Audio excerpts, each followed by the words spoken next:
Let me tell you how you can make such cool PowerPoint presentation. First, insert your main picture covering the whole slide, then add a text box and choose your font style, font size, and font color, then type your main topic.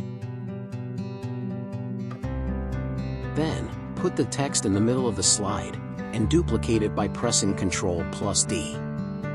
Now go to Shape Format, Text Fill and choose No Fill, then Text Outline and choose White Color, then again Text Outline and Weight and choose the appropriate weight.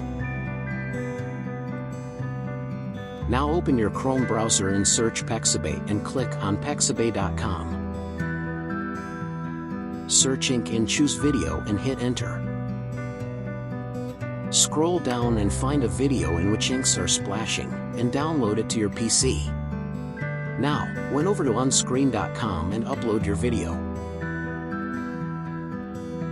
The AI will remove the background from that video.